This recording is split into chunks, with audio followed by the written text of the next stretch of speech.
Perkenalkan, nama saya Lydia Putri Maulisa. Saya admin Madu Umi Putri. Saya di sini ingin bertanya, Ustadz. Kalau waktu kita sholat dan udah selesai sholat, ternyata baru azan, itu diulang lagi sholatnya atau gimana, Ustadz? Mohon dijawab pertanyaan saya. Terima kasih. Wassalamualaikum warahmatullahi wabarakatuh. Waalaikumsalam. Inna sholata kanat 'alal mu'minina kitaban mawquta. Sesungguhnya sholat bagi orang beriman itu sudah ada waktu yang ditetapkan. Kalau keluar maka sholat itu qadha. Tidak ada sholat sebelum masuk waktu. Maka fungsi azan dua. Pertama, memberitahu masuk waktu, karena waktu itu tak ada jam tangan, tak ada jam dinding, tak ada jam handphone. Dari mana orang tahu masuk waktu? Dari azan. Yang kedua, mengajak, mengimbau untuk datang ke masjid. Makanya kalau kita buat pengajian dari maghrib ke isya, bahannya berlebih, tetap stop azan untuk ngasih tahu orang bahwa waktu sudah masuk. Tidak ada sholat sebelum masuk waktu. Sekarang tidak ada orang azan sebelum masuk waktu. Kenapa? Karena semua sudah punya jam dinding. Tapi dulu ada orang memulai azan waktu belum masuk. Itulah yang menjadi illat, sebab ada hadis mengatakan ketika makanan ada di mulut terdengar azan, maka selesaikanlah makanan. Karena ketika itu azannya dimulai, waktunya belum masuk. Azan itu nanti pas di ujung, Allahu Akbar, la ilaha illallah. Itu maka waktu dia menyebut di awal tadi Allahu Akbar belum masuk, makanan itu sedikit habiskan. Tapi yang kuat dalam masalah ini, kalau mendengar azan, muntahkanlah. Dalam kasus sahur Ramadan, maka tiba-tiba terdengar azan, muntahkan. Kenapa? Karena sekarang orang azan waktu sudah masuk. Jangan azan sebelum masuk, karena dikhawatirkan nanti ada orang yang sholat. Dan sekarang ada beberapa masjid yang azan Jumatnya 2 kali. Azan pertama belum masuk waktu, 15 menit sebelum zuhur, 12.15 sudah azan. Karena azan pertama itu untuk memanggil, bukan masuk waktu. Tiba-tiba musafir yang tak paham daerah itu, dia datang, dia dengar azan, dia qabliyah Jumat. Tidak ada qabliyah sebelum masuk waktu. Qabliyah subuh, tak ada sebelum waktu masuk subuh, fajar shadiq. Kesimpulannya, tidak ada sholat qabliyah, tidak ada sholat fardu sebelum masuk waktu yang sudah ditetapkan, subuh, zuhur, asar, maghrib, isya. Wallahu a'lam bishawab. Baik, kita lanjut ke sebelah kanan karena ini barisan campur laki-laki perempuan, satu laki-laki satu perempuan. Ibu itu dulu, kita ready first.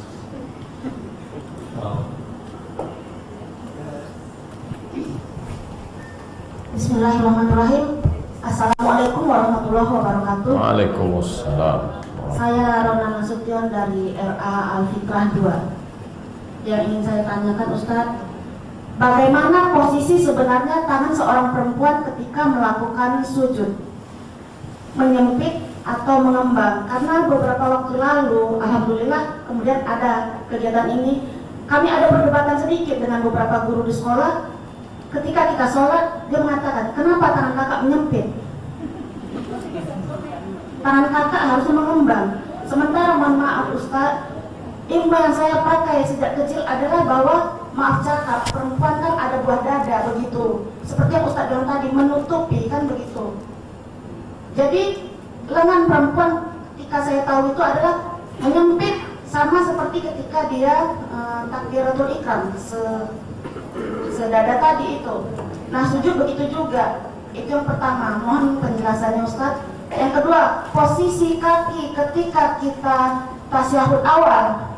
Yang pertama itu kan tasyahud awal itu kan kaki kiri itu kita duduki. Kemudian bagaimana posisi kaki yang sebelah kanan? Itu menungging atau rebah? Itu dari pertanyaan saya. Kemudian ada satu pertanyaan titipan dari guru saya di sekolah. bagaimana tanggapan Ustadz kalau katanya menurut mertua dia yang datang ke rumah melihat suaminya sholat, dia berkata begini, kenapa suami kamu tadi sholat tidak qomat dulu? Artinya berarti mempertanyakan, wajib nggak laki-laki bersolat itu di rumah harus melakukan qomat dulu? Itu yang pertama. Yang kedua, ketika dia membaca surat-surat dalam surat itu, wajib nggak dia menyaringkan mengeraskan suaranya, minimal dirinya sendiri yang mendengar. Demikian saja Ustadz. Assalamualaikum warahmatullahi wabarakatuh. Langsung. Sallu kama ra'aitumuni usolli. Salatlah kamu sebagaimana aku salat. Tak ada dibedakan antara salat laki-laki dan salat perempuan. Lalu hadis yang umum tadi, sallu kama ra'aitumuni usolli, dikhususkan lagi hadis semakin tertutup bagi perempuan maka lebih tertutup lebih baik. Tangan, kalau begini terbuka, kalau begini tertutup lebih baik. Ketika sujud, laki-laki mengembang, maka perempuan lebih tertutup lebih baik. Jadi hadisnya tidak hadis khusus, tapi hadis bersifat umum, lebih tertutup lebih baik. 2. Iftirash artinya menjadikan tapak kaki kiri sebagai alas. Iftirash artinya tikar, sebagai alas duduk. Bagaimana posisi tapak kaki kanan? Ditekuk jari-jarinya menghadap ke kiblat. Kalau sakit, encok, asam urat, maka tidak dipaksa. Ad-darurat tubihul mahzurat, wad-daruratu tuqaddaru biqadriha. Ad-dinu yusrun, agama ini mudah. Yassiru wa la tu'assiru, berikan mudah, jangan persulit. 3. Apakah sebelum sholat itu mesti iqamat? Allahu Akbar, Allahu Akbar, asyhadu an la ilaha illallah. Sunnah. Bagus. Beli buku fikih Islam Sulaiman Rashid, bahasa Indonesia. Sulaiman Rashid tamat Al-Azhar Kairo Mesir tahun 1935, 10 tahun sebelum kemerdekaan Republik Indonesia. Diangkat oleh pemerintahan Belanda dan Jepang menjadi pengurus ketua urusan agama Islam di Lampung. Jabatan terakhir Rektor YIN Raden Intan. Buku ini bagus, dipuji oleh Buya Hamka, mazhab Syafi'i, supaya kita tahu dasar mana sunat, wajib, rukun, makruh, supaya bisa dibedakan mana yang rukun, mana yang wajib, mana yang sunat, mana yang makruh. Bahwa iqamat itu hukumnya sunat. Ibu mertuanya tadi bagus, mau mengingatkan menantunya. Kalau menantunya paham, terima kasih ya Bu, iqamat itu sunat Bu. Tapi kalau dia tak paham, dia tersinggung, mau tahu aja mak kau itu. Ini masalah komunikasi. Masalah kalau sholat sendiri, terlambat sampai ke rumah jam 10 malam, mau dijamak, qasar, jamak, takhir, sholat, mau dijamak, tidak pakai qasar karena sudah sampai di rumah, maghrib dengan isya, jahar. Sholatnya dibaca jahar. Sholat malam, jahar. Ada orang menikah, dianjurkan setelah menikah itu sholat sunat 2 rakaat. Namanya sholat sunat zawaj. Kalau kebetulan dia akad nikahnya jam 9 pagi, habis walimah jam 2 dia masuk ke kamar, maka sholat sunatnya sir. Kalau akadnya habis isya jam 12 malam, maka sholat sunatnya jahar. Ini tentang masalah sir dan jahar. Adapun sholat sunat, sholat orang sendiri pada zuhur dan asar, maka mulutnya bergerak, namanya hamsah. Hamsah itu seagak-agak didengar telinga sendiri. Hadisnya diriwayatkan Khabbab ibnul Arth, sahabat Nabi. Tabi'in bertanya, karena mereka tak pernah jumpa sama Nabi. Ya Khabbab, apakah Nabi itu kalau sholat sir mulutnya bergerak? Kata Khabbab, ya. Dari mana kau tahu mulut Nabi itu bergerak? Kata Khabbab, bittirabi lihyatih, karena aku tengok jenggotnya bergerak. Jenggotnya bergerak karena dagunya bergerak. Dagunya bergerak karena mulutnya membaca. Allahu Akbar. Allahumma barik. Bismillahirrahmanirrahim. Alhamdulillah. Jangan sholat diam aja. Jangan sholat diam. Apa di wajah. Walaupun sholat sendiri, tapi kalau sampai didengar orang di sebelah, tashwish, mengganggu, makruh. Jangan gara-gara ini nanti habis sholat zuhur, Allahu Akbar kabir. Wallahu a'lam. Baik, dari Bapak. Bapak mau di Ya, Bang Burhan. memang banyak perempuan yang bertanya ini, lebih banyak. Assalamualaikum warahmatullahi wabarakatuh. Perkenalkan, saya Burhan, berasal dari Qatar. Yang saya pertanyakan adalah bacaan makmum, Fatihah makmum pada rakaat ketiga dan keempat dalam sholat jamaah. Karena ada sebagian imam baca Fatihahnya terlalu cepat, sehingga ketika makmum baru membaca iyyaka na'budu wa iyyaka nasta'in, imam sudah ruku. Apakah makmum melanjutkan bacaan sehingga dia tertinggal ruku? Karena dia berpendapat la sholata liman lam yaqra bi fatihatil kitab. Mohon penjelasannya, Ustaz. Terima kasih. Wassalamualaikum warahmatullahi wabarakatuh. Waalaikumsalam warahmatullahi wabarakatuh. Ini yang ditanyakan Ustadz Burhan adalah nasib makmum kalau imamnya Valentino Rossi. Makanya ada namanya bengkel imam, pelatihan imam. Imam tuh membaca seagak-agak hamsah. Bismillahirrahmanirrahim. Alhamdulillah rabbil alamin.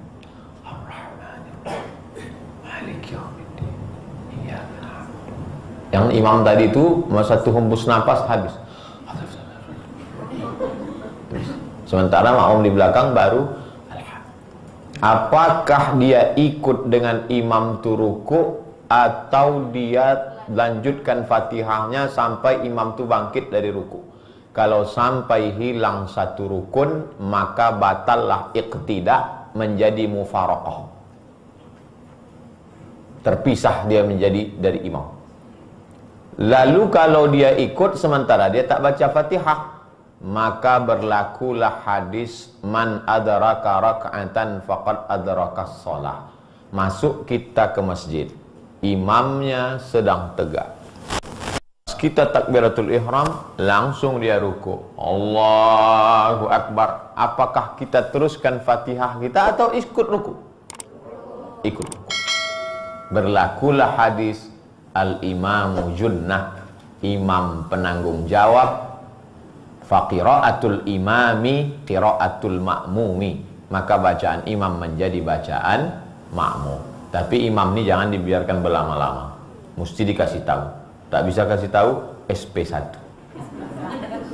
Ketua masjid mesti ngasih tahu. Kalau tidak, dibuat kudeta. Wallahu a'lam.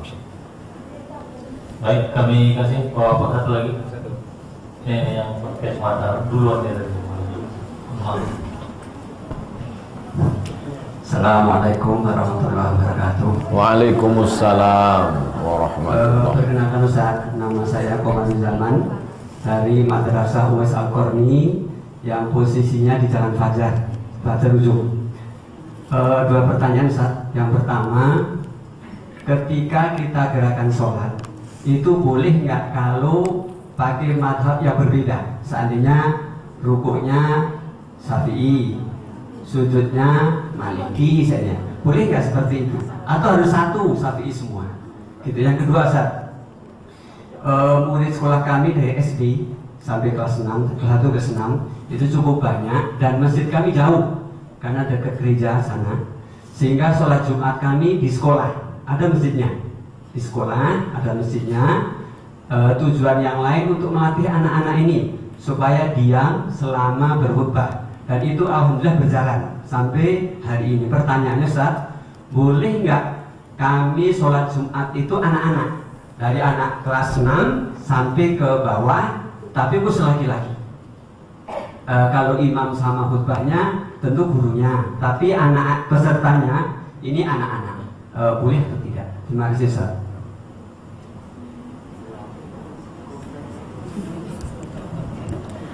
Masalah talfiq, mencampur mazhab namanya talfiq. Bisa dilihat lengkap pembahasannya dalam Muqaddimah Al-Fiqhul Islami wa Adillatuh Syekh Wahbah Zuhaili, sudah diterjemahkan ke bahasa Indonesia. 3 pendapat ulama tentang talfiq. Pertama, yang paling liberal dalam masalah fikih, silakan mau ambil mazhab mana saja selama ada dalilnya. Ini yang paling liar, ekstrim kiri. Yang kedua, lawan dari ekstrim kiri, tidak boleh talfiq dalam masalah apapun.